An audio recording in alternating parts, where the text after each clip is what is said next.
Hi, welcome everyone. We're here with Gabriele, and he'll be talking today a bit more about the ISO262 evolution and how it should be looking at what's happening in terms of software. So over to you, Gab. Yeah. Okay. So thank you, Kate. So I am. I think most of you probably already know me. I am Gabriele Paoloni.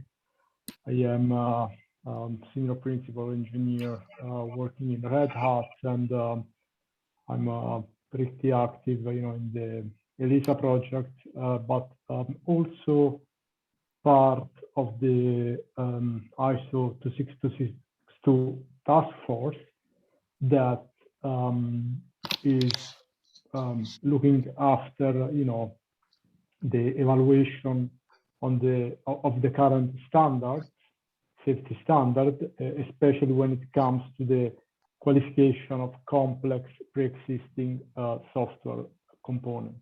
Okay. So, in this session, so today I will give a brief overview about what is going on in this initiative of this ISO 26262 working group, and also, I would like to have an open discussion about how we can interact in the future, between the ISO 26262 community and the ELISA working groups. Okay. Okay. So what is the scope of this ISO PAS 8926? So ISO PAS stands for ISO publicly available specification. Okay, so this is basically the acronym, so the nomenclature that is used, whenever there is an addition that should be made on top of already existing safety standard. Okay, and the 8926 is just the identifier, okay, of this new initiative. Okay, so when it comes to the current approaches for to make a safety claim on a software product, there are different possibilities in the current ISO 26262 standard. Okay, and so we can see in this table, that we have like the in-context development that is defined in the part 6 of the ISO 26262. We have the proven in use argument defined in the part 8.14. Then we have the software safety element out of context defined in part 10, and we have the qualification of software components that is defined in part 8.12. Okay, and depending on the nature of the software component that you are looking at, there are different possibilities. Okay, so for a newly developed design, for instance, part 6 is applicable, as well as the software safety element out of context. Okay, but the proven in use is not applicable. The qualification of software components, part 8.12, is not applicable. Okay. When it comes to an existing software with changes, we see that we can apply part 6, we can apply 8.14, and we can also apply the software safety element out of context. Okay. As of today, 8.12 is not applicable in that regard. For an existing software without changes, we have part 6 that is not applicable. 8.14 is applicable, proven in use. software safety element out of context is applicable, part 8.12 is also applicable. Okay, so when it comes to the ISO PAS initiative, the scope effectively is an existing software with and without changes. Okay, and the goal of this initiative is to evaluate what the level of adequacy in the current safety standard in order to for qualifying such existing software with a specific focus on the part 8.12. Okay, so and I would talk about this a bit more in the next slide. Okay, so what is the problem statement? Okay, so the problem statement is that the current ISO 26262, and I'm referring to part 6 specifically, is recognized to be suitable to drive the design of a newly developed software component assigned with a specific ASIL, and also to drive its integration within the rest of the system. Okay. However, so far, it's also widely recognized that the same standard needs some clarification when it comes to the qualification of pre-existing software components. Okay, and this is very true, especially if such software components are complex, like Linux, for example. But I mean, I can also think of, I don't know, glibc. I mean, any complex software component. Okay, so and I will explain a bit better as I move on with the presentation. Okay.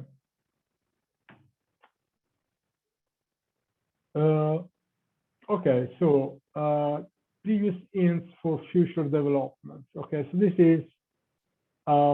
these are some bullets that were already presented in the ELISA Workshop 7. Okay,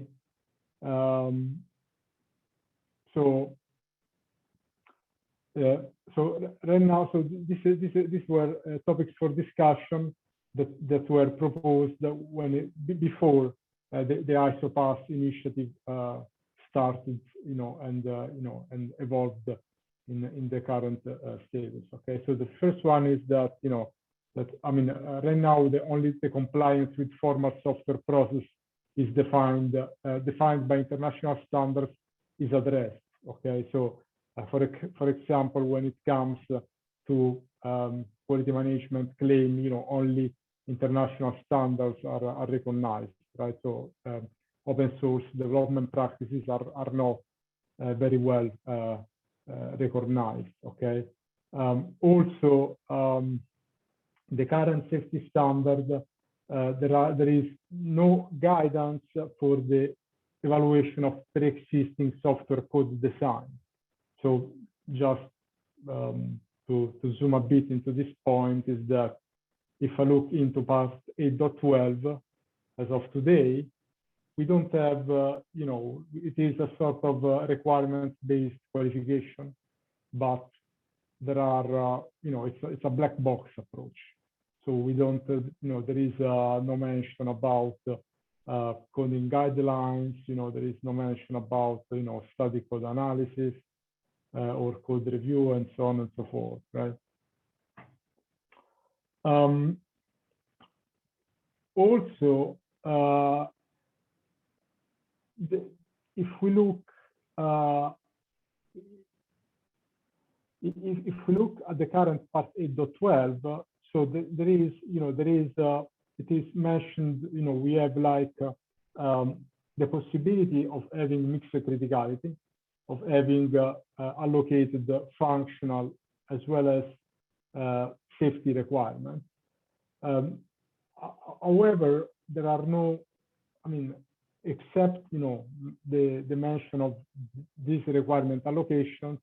Okay, so there is, there are no no other, there is no guidance on that describe how we should increase, the confidence on the capability of the elements to be qualified to support such mixed criticality. Okay, so, and this is effectively a risk, okay, that that today we can have associated with part 8.12. Okay. Also, the verification strategy for a pre-existing software is not tailored for the complexity or the ASIL target. So if you look at the part 8.12, if I remember correctly, there is only when it comes to ASIL, the structural code coverage is required. Okay, but other than that, there are no other differentiators, right? So, and this is yet one more risk. So also, there is, if you look at part 8.12, it says, okay, you have a pre-existing software element, one-off, okay? And I'm telling you how you can qualify it, but, it doesn't mention about, how we should maintain, how we should manage updates, okay? So, and this is, this is a problem, especially when it comes to a complex piece of software like Linux that, that can change continuously or with a very, very high rate.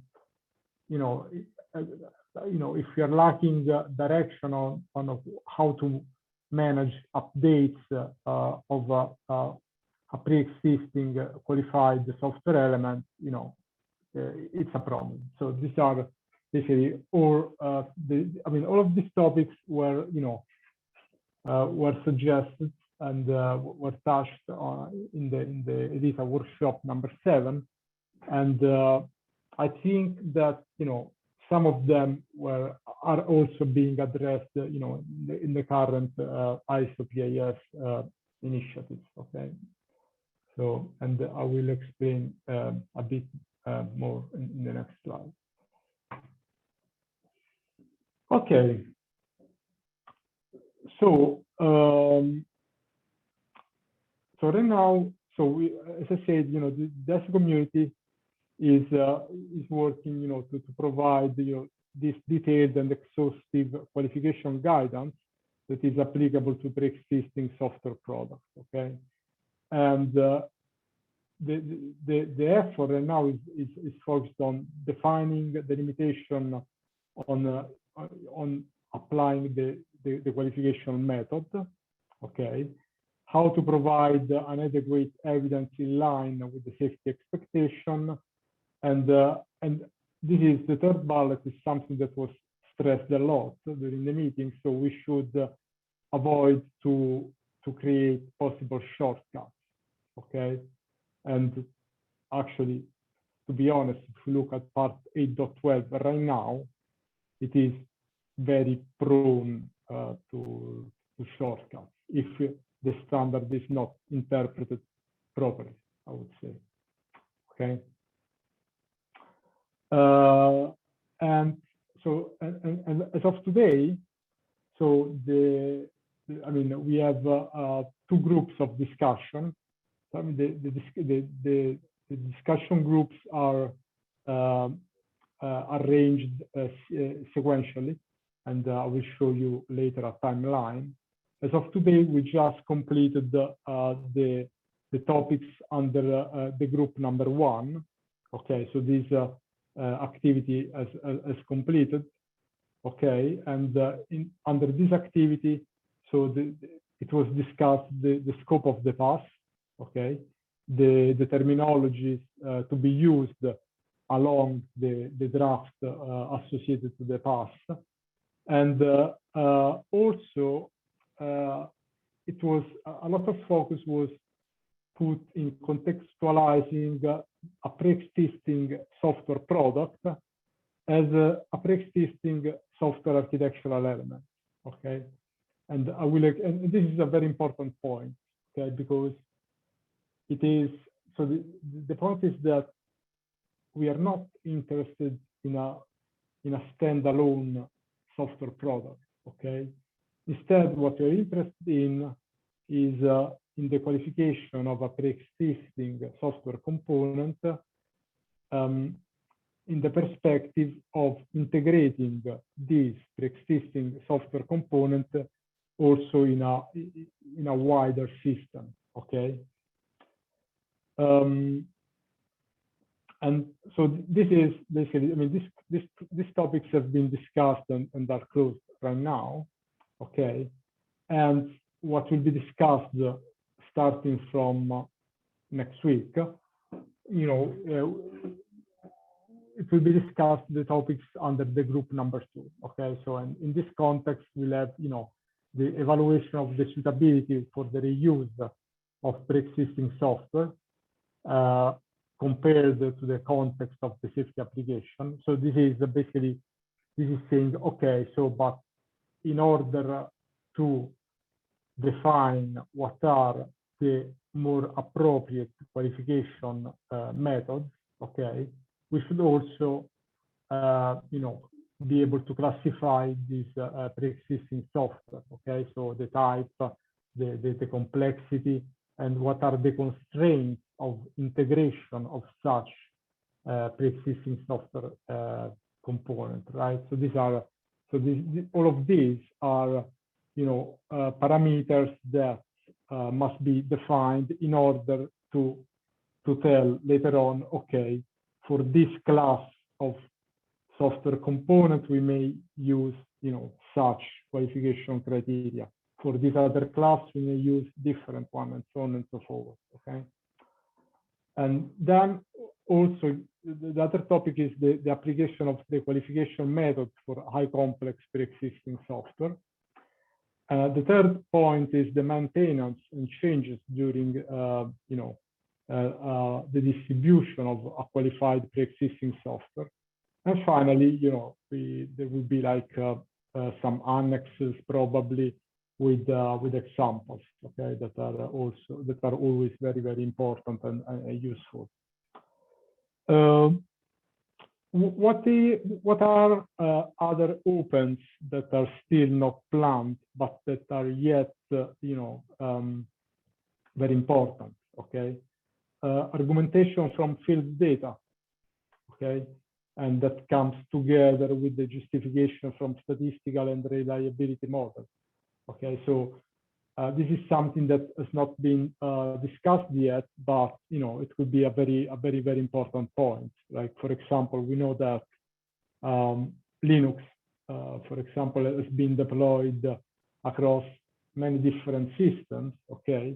If we could have some criteria, you know, to measure how a context of use with relevant field data is different from you know, a deployment context for a safety critical application, okay, we may find a way, you know, to reuse such a field data, for example. And the same is the, you know, the reliability model. Once I have available data, can I, for example, derive an appropriate reliability curve, you know, that I can use to assess this data against, right?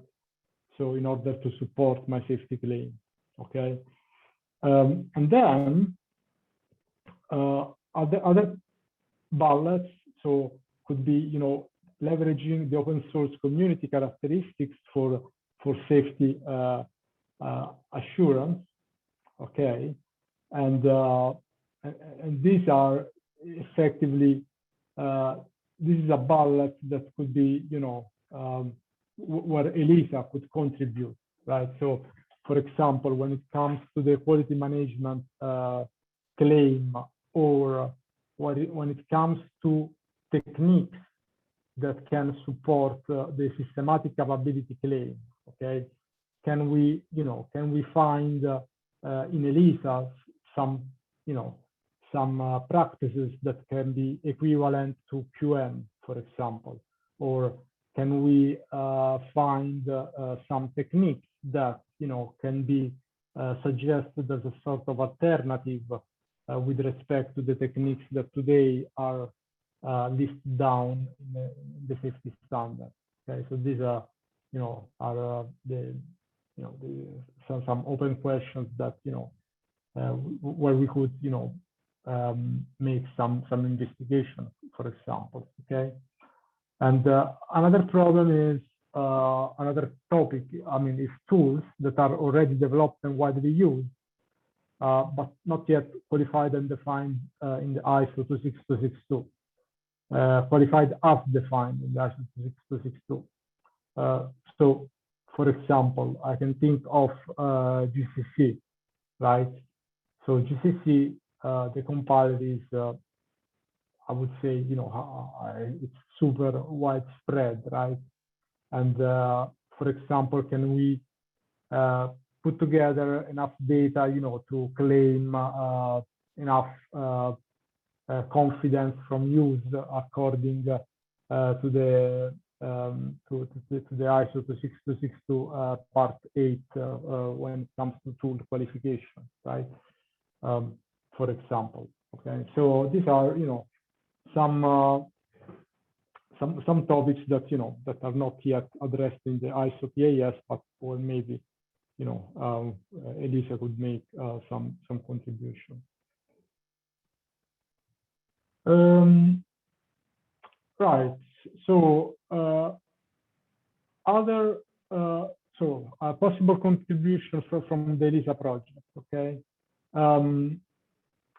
As we know, in general, the current development practices, I would say, not even standard, that are defined by the open source communities, these are not intended to be compliant with safety standards. Okay. And the effort, for the software integrator to create documentation a posteriori, so effectively to reverse engineer the code, this is not affordable. Okay, so effectively, some possible topics of discussion to evaluate the suitability of pre-existing software could be, like how can we consider open source project well trusted? And in this regard, I mean, I already mentioned the QM, right? And I also mentioned the GCC. Okay? How can we consider GCC well trusted? Okay, how we can consider the techniques that are used by open source communities as an alternative, for an ISO 26262 compliant architecture. So these are something that it comes again, as part of what I mentioned previously, right? So this is where probably from an ELISA point of view we can make a contribution also when it comes to the ISO PAS discussion.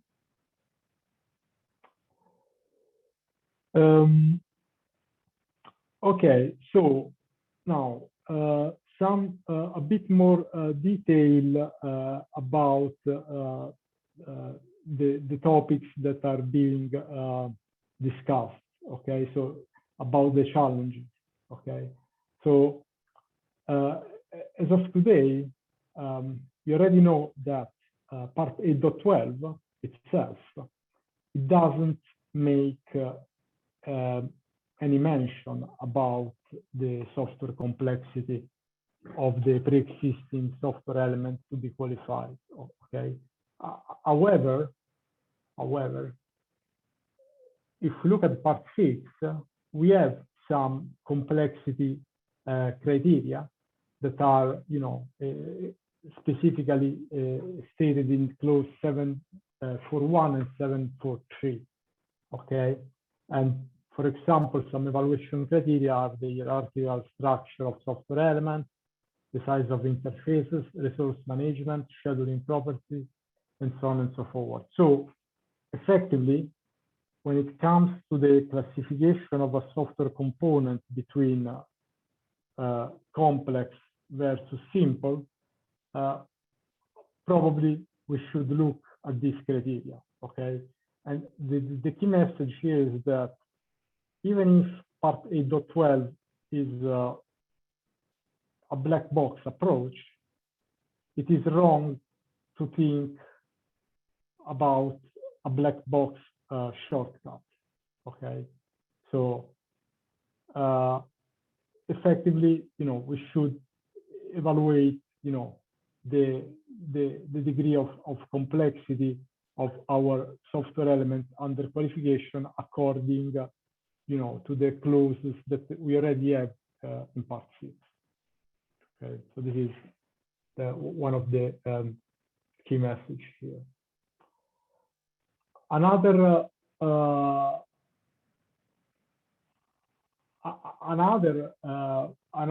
point is that if we look at the part 6 today, okay, if we, so the part 6 today, it states that when we have to integrate a pre-existing software element qualified according to part 8.12, okay, we should, it says that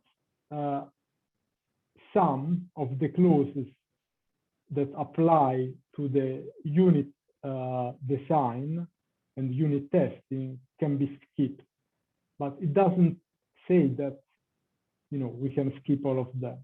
So effectively, so this is a very important point in the part 6.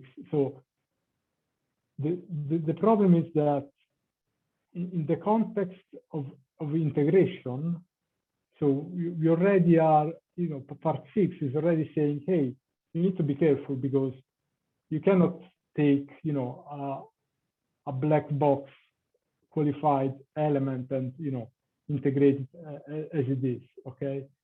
And so you should pay attention. You should also, decide carefully, which of the requirements from clause 8 and 9 you can skip, okay? And however, so the problem today is that, what can happen is you can have like somebody that says, I follow part 8.12 blindly, and I deliver a safety element out of context, and and that would effectively create a sort of shortcut. But this is wrong, and this is already stated in the ISO standard. So and the ISO PAS is intended to clarify this even further and to come out with with a proper with a proper statement and with a proper condition of use, if you like, of part 8.12. So about the current project timeline. Okay, so right now we have. Right. Yes, I will come back to the question later. Sorry. So right now we have completed the first draft.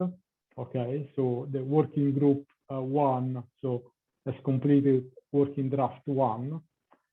We are starting now next week. So to work on the working draft 2 that will be completed in July. Okay. After that, we will enter the DPAS phase, okay, where there will be different iterations of comments and rework, okay. And after that, at the end of the year, there will be a ballot, so there will be a vote, effectively, across all the different delegations, and after the vote, there will be the final resolution of comments and the final rework of the draft. And finally, in July 2023, the idea is that we should be ready for publication. And this is the high level plan, if you like. Okay. So what can we do from an ELISA point of view? I mean, as already stated, so one thing is, to investigate about, the possible discussion topics in slide 6, and especially when it comes probably to the OSCP working group, right? Maybe in that forum we can maybe put some attention on on the current techniques and probably an alternative ones. And one more thing is that we can provide also one or more examples for supporting the ISO26262 pass works. So an important part of the pass are the annexes with the associated examples. Okay, so effectively, when it comes to, so for example, to alternative techniques, we can also come put together examples with on Linux or whatever. So and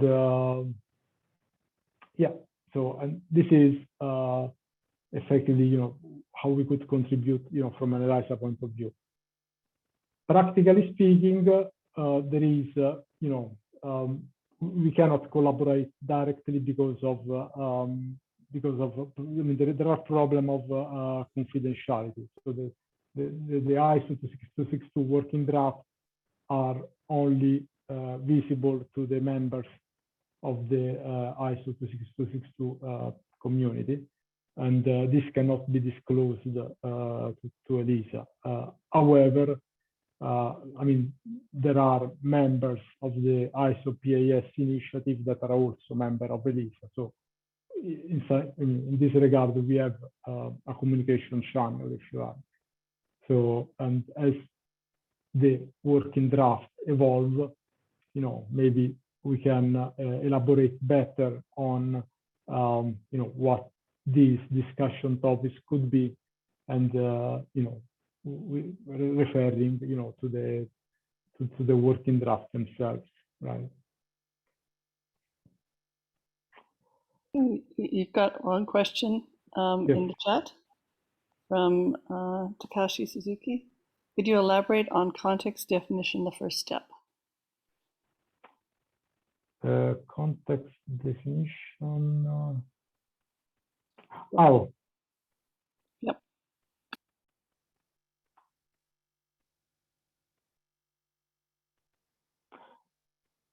Yes. So. So yeah, context definition. It is. So. I mean, the problem is that depending on the different depending on the different application, different context of use, indeed there are so depending on the context of use, there are different implications on the possible qualification of the software element itself. So, for example, even if I take Linux, okay, so Linux is a very complex pre-existing software element, okay. However, at system level, I could create a context with a very neat decomposition, okay, so that I can for me it could be pretty easy to qualify Linux, because it is allocated with some very specific requirements that, for example, I could monitor or test quite easily, okay. Differently, in another situation, I could use Linux to support a generic application. In that regard, they would be assigned with a tons of safety requirements, right? So, and this is, with the context, where the context definition is very important, right? Also the mixed criticality, right? So I could have a context of use of my pre-existing software where it is assigned with the ASIL versus QM requirements, right? And that will be, that will be a different, yet a different context. So this is, what context definition is and why it is very important.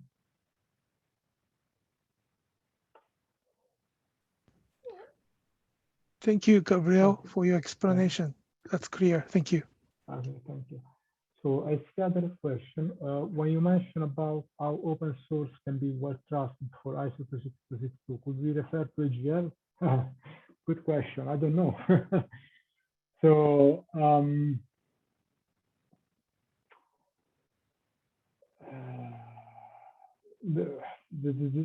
now, I mean, the fact, I mean, so the statement here, how we can consider an open source project as well trusted. I mean, this is a problem statement. Okay, so the fact to consider it well trusted is, is what we need to demonstrate. Okay, so, and this is not trivial. Okay, because even, I mean, remember that the first one of the goal of the ISO PAS before it started is to make sure that we do not create shortcuts. Okay, this is very important. So shortcuts are not admissible. So if we claim that an open source project is well trusted, we need to put together also a set of argumentations that are as robust as, okay, as robust as, the process requirements that should be followed traditionally to make the same claim. Okay, so, and I don't have, an answer when it comes to AGL because I'm not an AGL expert. So I don't know what are the development process practices that are used in that context.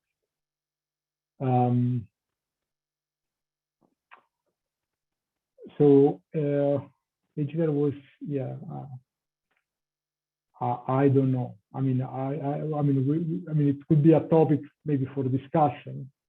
I mean, what claim can we make on AGL given the current development process practices? Yeah.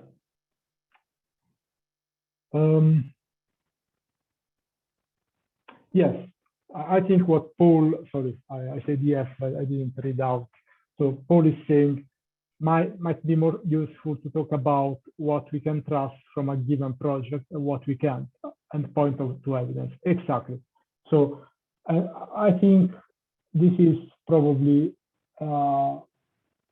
this would be very useful because I don't think the right approach is trying to for ELISA to try to make a safety claim. Instead, we could list down techniques, practices that are that we can trust and explain why. I can think of, for example, when it comes to the configuration management, I think that in the Linux kernel we have a super strong configuration management subsystem because we can trace back every commit to the author. We can also possibly trace back the commit to the review. Eventually, we could spot unreviewed commits. That is very, very, very strong, probably, right? And also in the context of integration, and I can talk about that because I work for Red Hat. When you integrate open source software, you make your own distribution. You can trace back also to all the commits that have been happening in the open, right? on top of the others that you made. So this is a very strong point. It's an example, okay?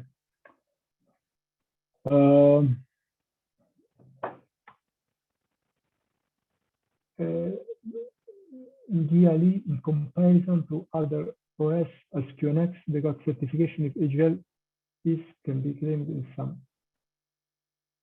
point. I don't get what does it mean. They got certification if AGL is. Okay. I think that the point is that if you have something that like AGL that might have been used and certified as part of a system, that doesn't mean that AGL as a generic thing has been certified. It means that AGL used in a particular product by a particular organization may have achieved a certification, but that will have been based on the organization that used it, the product they used it in, and the evidence they provided for it. You can't automatically reuse that to say, oh, AGL must be safe, because it depends on how you use it, what practices you put around it, and all sorts of things, which is why we can't, which is why it's really difficult to point at an open source project and say, this open source project's development practices mean that we can call it safe, because actually a lot of the processes that the standards look for are about an organization and a product, not the the sort of development of a particular piece of software. Right. Yes, thank you, Paul. And this is also why the context is very important, right? The context definition that I mentioned previously. Maybe a comment. Yes. It's important to understand that ISO262 and IEC 61508 standards are not intended to be used to write software to be in compliance with the standard. So they are not prescriptive standards. The way they work, they're evidence-based standards. And what the standards say is, first, you need to understand what your safety claim is or your safety goal at the high level, and you need to put adequate mitigation in place. That is a technical problem, and the standards do not prescribe what technical mitigation you need because they don't know what application you're looking at. And then you first have to solve that problem, and the standard only outlines that that has to be done. And only after you've solved the technical problem, you can really use the standard and then say, can I demonstrate that my technical solution has been developed with sufficient integrity? So the integrity is not directly on the open source standard. The integrity is on the mitigation you put in place to be able to use the open source software in a certain safety context. And that's why I personally think it's fairly difficult as a first step to come up with generic solutions for deploying open source software in a safety context. Right. It's better to take one or two use cases and first solve a specific problem and then generalize from there. Because if you haven't even solved it for one specific case, how can you ever claim that you have produced a solution that solves the general case? Yes. But it's really important, I think, because the way these slides and also the way the standard committees use some of the language, it's not that apparent for someone who is new to understand the difference between evidence-based standards and prescriptive standards. Right. And I think on that note, I think we're at time. We've got a keynote happening. Gab, is there any last words you want to have before I stop the recording? No, I mean, the last word is, yes, I mean, stay tuned, because, I mean, as the working draft move on, so there could be, some investigation topics, that could happen in ELISA, and especially when it comes, to specific techniques, ingredients, yeah, and without any safety claim, because as Chris said, we cannot, I mean, we need to define a context effectively to, to make judgment effectively. Thank you very much then. Thank you for an excellent session, Pat. Much appreciated. Okay, thank you. Thank you.